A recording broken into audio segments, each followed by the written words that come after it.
ముందుగా అందరికీ ఉగాది శుభాకాంక్షలండి. ఇవాళ మనం చక్కటి, కమ్మటి మామిడికాయ పులిహార ఎలా తయారు చేయాలో చూసేద్దాం. దానికోసం నేనిక్కడ ఒక కప్పు రైస్ తీసుకున్నాను.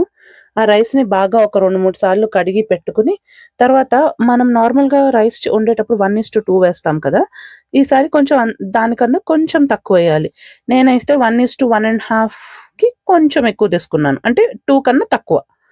తీసుకొని అలా వేయడం వల్ల ఏమవుతదంటే, రైస్ పొడి పొడిగా వస్తదనమాట.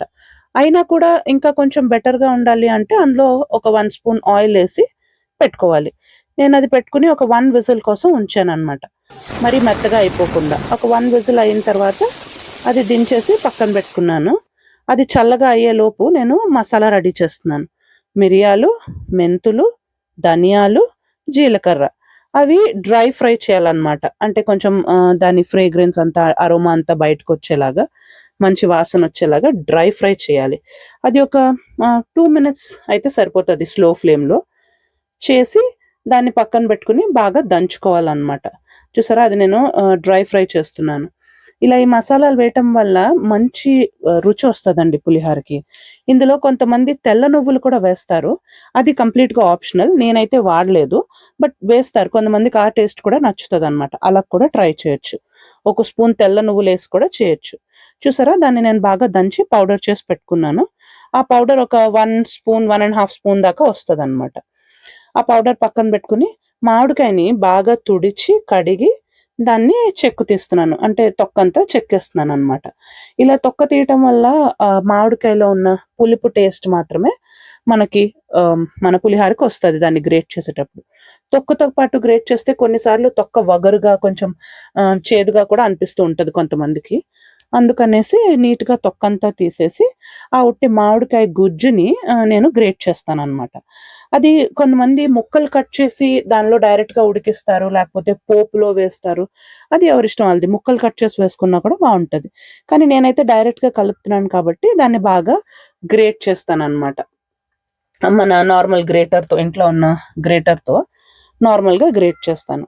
అయితే గ్రేట్ చేసే ముందరే నేనేం చేస్తానంటే, ఒక చిన్న పీస్ తీసి కట్ చేసి సైడ్‌కి పెట్టుకుంటాను. ఎందుకంటే అది మొత్తం అంతా నాకు అవసరం పడతది, లేదు అనేది నాకు తెలీదు కాబట్టి. అది చూసారా అలా గ్రేట్ చేసుకొని దాంతో అంటే మొత్తం అవసరం మామిడికాయ ఉన్న పులుపు బట్టి ఉంటదనమాట. ఎంత క్వాంటిటీ అవసరం పడతది అనేది. అదలా గ్రేట్ చేసేసిన తర్వాత చూసారా అది రైస్ తీసాను నేను. అంటే రైస్‌లో ఉన్న ఆవిరంతా తన మట్టుకు తానే పోవాలి బయటికి. అలా పోయిన తర్వాత రైస్ తీసి బౌల్‌లో యేసుకొని కొంచెం చల్లారబెడుతున్నాననమాట. లేదు ఆల్రెడీ ఉడకపెట్టిన అన్నము, లేకపోతే మిగిలిన అన్నంలో కలపాలనుకున్నా కూడా ప్రాబ్లమ్ లేదు. అలా కూడా కలుపుకోవచ్చు. అప్పుడు కూడా టేస్ట్ బాగానే ఉంటది. కొంతమంది రైస్ పెట్టేటప్పుడే కొంచెం ఒక చిటికెడంత పసుపేసి పెడతారు కలర్ కోసం. అలా కూడా చేయొచ్చు. దానివల్ల ప్రొసీజర్‌లో గానీ, టేస్ట్‌లో గానీ ఏమీ తేడా ఉండదు. దీనిలో ఇప్పుడు రైస్ ఇలా సెపరేట్ చేసిన తర్వాత నేను ఇందులో కొంచెం ఆయిల్, కొంచెం సరిపోయినంత ఉప్పు ఏసి కలుపుతాననమాట. కలిపేసిన తర్వాత దాంట్లోని ఇప్పుడు మనము తీసిన మసాలా పొడి ఉంది గదా! దంచిన మసాలా పొడి, ఆ మసాలా పొడి గూడా వేసేసి జాగ్రత్తగా కలుపుకోవాలనమాట. అదిగో చూసారా? ఆ మామిడికాయ గుజ్జు ఏదైతే ఉందో మనం తురిమింది, అది అందులో కలుపుతున్నానిప్పుడు. అయితే ఆ మామిడికాయది మనము ఇప్పుడు చూసారా కొంతమందికి పులుపు ఎక్కువగా కావాలి అన్నట్టుంటది. అప్పుడు సడెన్‌గా మామిడికాయ అవైలబుల్ లేకపోతే ఒక నిమ్మ చెక్క పిండినా కూడా పులుపు సరిపోతది. లేదు మామిడికాయ అవైలబుల్ ఉంటే గనక మామిడికాయ పులిహోరలో మామిడికాయ యేసుకుంటేనే కదా మరి. సో, అలాగైనా చేయొచ్చు. అయితే ఇదిగో చూసారా మామిడికాయ కలిపేసిన తర్వాత నేను ఆ పౌడరేసి కలుపుతున్నాను. బాగా కలిపేసి పక్కకు పెట్టుకుంటాననమాట. ఇది పక్కకు పెట్టుకొని ఇక్కడ నెక్స్ట్ నేను పోపుకి రెడీ చేసుకుంటాను సామాన్లు. అదేనండి తాలింపు దానికి రెడీ చేసుకుంటాను. ఈ లోపల మీరు గాని మన ఛానల్ ఫస్ట్ టైమ్ చూస్తున్నట్లయితే ప్లీజ్ సబ్స్క్రైబ్ చేయండి, లైక్ చేయండి, షేర్ చేయండి. మీ కమెంట్స్ కానీ, అడ్వైస్ కానీ ఏమైనా ఉంటే గనక మనకి కింద కమెంట్స్‌లో తెలియచేయండి. చూసారా ఇదంతా నేను నెక్స్ట్ పోపుకి రెడీ చేసుకున్నాను. జీడిపప్పు, 2 రకాల పప్పులు, ఆవాలు, జీలకర్ర, రెడ్ చిల్లీ అదే అండి ఎండుమిర్చి, పల్లీలు, ఆహ్, మన పచ్చిమిరపకాయలు, కరివేపాకు, కొంచెం ఇంగువ. ఇవన్నీ ఆయిల్‌లో వేసేసి ఆయిల్ వేడెక్కిన తర్వాత కొంచెం ఫ్రై చేసుకోవాలనమాట వాటిని. అంటే ఒక్కొక్కటి అయినా ఫ్రై చేయొచ్చు. లేదా అన్నీ కలిపైనా ఫ్రై చేయొచ్చు. కానీ అన్నీ కలిపి ఫ్రై చేసేటప్పుడు ఏంటంటే ఒకటి తొందరగా వేగుతది. ఒకటి స్లోగా వేగుతది. అది చూసుకోవాలనమాట. చూసారా ఇక్కడ బాగా ఆయిల్ వేడెక్కిన తర్వాత జీడిపప్పు, పల్లీలు ఒకేసారి వేసాను. కానీ ఇక్కడ ఏమవుతదంటే జీడిపప్పు తొందరగా వేగిపోతది. పల్లీలు కొంచెం టైం పడతది. అందుకు ఆ హీట్‌ని బ్యాలెన్స్ చేయటానికి అన్నమాట మిగతా పోపంతా కూడా కలిపేసి అందులో వేస్తున్నాను. అయితే మీరు ఒకటి గమనిస్తే గనక నేను రైస్‌లో పసుపు వేయలేదు. కాబట్టి ఇక్కడ పోపులో కొంచెంగా పసుపు వేస్తున్నాననమాట. చిన్నది చిటికెడంత జస్ట్ కలర్ కోసం అనమాట. అంటే మరీ వైట్‌గా, ప్లెయిన్‌గా ఉన్నట్టు కాకుండా కొంచెం కలర్ కోసం. దాంట్లోనే పోపులోనే పప్పులు, మనకు కావాల్సిన పోపు సామాన్లు మనం పక్కన పెట్టుకున్న పోపు సామాన్లు అన్నీ వేసేసి వేపేసాను బాగా.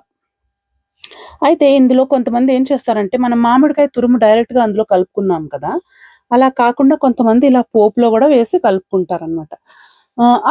కాకపోతే టేస్ట్ అదొకలా ఉంటది, ఇదొకలా ఉంటది. అంటే వేపిన మామిడికాయ కలిపిన టేస్ట్ ఒకలా ఉంటది. ఇలా పచ్చి మామిడికాయ కలిపిన టేస్ట్ ఒకలా ఉంటది. పెద్ద డిఫరెన్స్ ఏమి ఉండదు. బట్ చిన్న చిన్న స్లైట్‌గా డిఫరెన్స్ ఉంటదంతే. పెద్ద ఏముండదు. ఎవరి సౌకర్యాన్ని బట్టి వాళ్ళు చేయొచ్చు. ఇదిగో నేను ఆ పోపంతా తీసుకొచ్చి అన్నంలో వేసి అన్నం ఇలా మూసాననమాట. మూసి ఒక 30 సెకండ్స్ అలా ఉంచుతాను. ఎందుకంటే నా నా ఫీలింగ్ అది. అందులో ఉన్న ఫ్లేవర్స్ ఘాటు అంతా అన్నంలోకి పడతది అని. అది వేసిన తర్వాత దాన్ని బాగా జాగ్రత్తగా కలిపేసుకొని అది సర్వ్ చేసుకోవడానికి రెడీ. నచ్చిందనుకుంటున్నానండి మీకు మన మామిడికాయ పులిహోర ఎలా తయారు చేయాలో. సింపుల్ వేలో చెప్పానని అనుకుంటున్నాను. మీకు గనక నచ్చినట్లయితే లైక్ చేయండి, షేర్ చేయండి, సబ్స్క్రైబ్ చేయండి. మీరు ఒకవేళ ట్రై చేస్తే గనక వాటి ఫోటోస్ షేర్ చేయండి. Thank you so much for watching. See you in the next one. Bye bye.